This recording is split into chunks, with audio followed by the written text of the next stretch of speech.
Bonjour, une nouvelle vidéo pour les élèves de seconde. On va répondre à une consigne très classique qui consiste à résoudre graphiquement une équation de la forme f de x égale g de x, f et g étant bien sûr deux fonctions, ou encore une inéquation de la forme f de x inférieure strictement à g de x.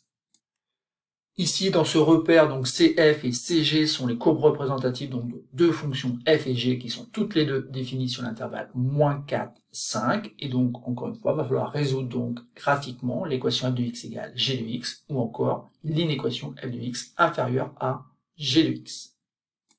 Je vous laisse le temps donc d'appuyer sur pause et de trouver donc les ensembles solutions de cette équation et de cette inéquation. Et simplement après, vous pourrez comparer donc vos résultats avec ceux que je donnerai dans la suite de cette vidéo.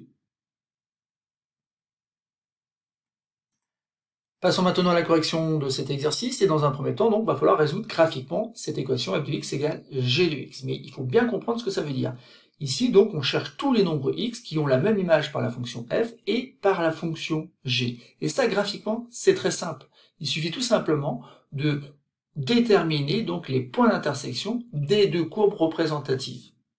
Et ici, on voit que donc les deux courbes, en violet et en orange, en fait, se croisent à 3 reprises. Donc la première fois, c'est ici. Et en fait, ici, donc, on a une valeur qui est -3, qui fait que l'image par la fonction f, mais aussi par la fonction g, et ben ces deux images, en fait, sont égales à 1.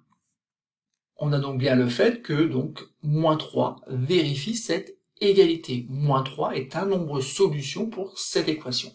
Mais il en existe d'autres, puisqu'en fait, ici, on voit que les courbes se coupent à nouveau, ici. Donc, on a un nouveau point d'intersection. Et ce point d'intersection a pour abscisse, donc, le nombre 1. Donc, autrement dit, l'image de 1 par la fonction f est égale, donc, à 0, tout comme l'image du nombre 1 par la fonction g. Donc, on a bien une égalité lorsque x est égal à 1. Et enfin, on a un troisième point d'intersection qui est ici, et donc, quand on fait correspondre, on trouve la valeur 4. Donc, le nombre 4 a la même image par la fonction f et par la fonction g. Donc, 4 est un nombre solution. Mais il n'y en a pas d'autre, puisqu'on n'a que 3 points d'intersection. Donc, pour le petit a, donc, on a un ensemble de solutions qu'on va noter S, qui est constitué donc de 3 nombres. Donc, il y a le nombre -3, mais il y a aussi le nombre 1 et le nombre 4. Voilà, donc l'ensemble solution est constitué de 3 nombres. Il y a 3 nombres de solutions pour cette équation. Passons maintenant à l'inéquation f de x inférieure strictement à g de x. Et donc ici, il faut encore bien comprendre ce que ça veut dire. Ça veut dire qu'on cherche tous les nombres x qui ont une image par la fonction f qui est inférieure strictement à leur image par la fonction g. Et ça, graphiquement, ça veut dire quoi? Ça veut dire tout simplement que la courbe de f doit être en dessous de la courbe de g. En effet, ici, sur cette portion-là, à chaque fois, les images par la fonction f sont plus petites que les images qui correspondent par la fonction g. Et attention ici, en fait, la courbe f passe en dessous de la courbe de g à une deuxième reprise. En fait, ici, on a encore le fait que la courbe de f est en dessous de la courbe de g. Autrement dit, les images par la fonction f sont toujours plus petites que les images par la fonction g.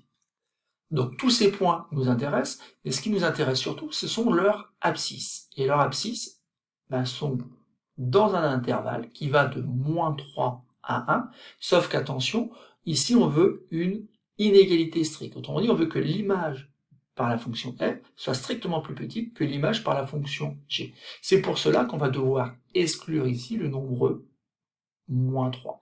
Et pour les mêmes raisons, on va devoir exclure le nombre 1.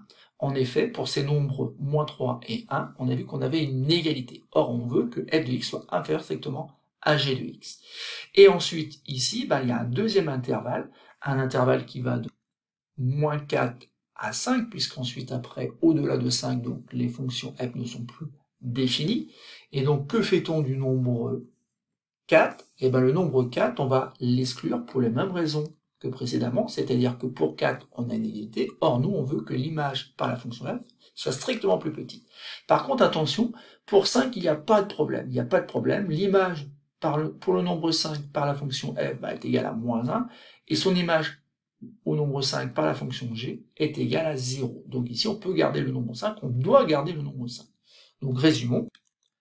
On a cette fois-ci donc pour l'inéquation un ensemble de solutions qui va s'écrire comme la réunion de deux intervalles. Donc le premier, c'est moins 3, 1. Et le deuxième, donc, c'est 4 exclu, 5 inclus. Et en fait, tous les nombres qui appartiennent à l'un ou à l'autre de ces deux intervalles sont des nombres solutions. Autrement dit, vérifiez le fait que f de x est strictement inférieur à g de x. Voilà, c'est terminé pour ce petit exercice. Alors parfois, les résolutions graphiques peuvent poser problème en classe de seconde, mais concentrez-vous et regardez en fait que ici, en fait, c'est très simple. Il suffit simplement d'avoir les idées bien claires, de regarder ce que l'on veut. Et quand on parle de résoudre l'équation f de x égale g de x, on commence par repérer les points d'intersection. Mais ce qui nous intéresse dans les points d'intersection, c'est surtout les abscisses de ces points. Et les abscisses de ces points sont les solutions de l'équation.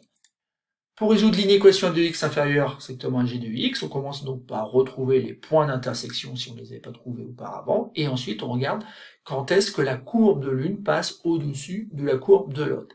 Et ensuite on s'intéresse aux abscisses de tous ces points qui vont appartenir soit à un intervalle, soit à la réunion, comme ici, de deux intervalles, voire plusieurs intervalles.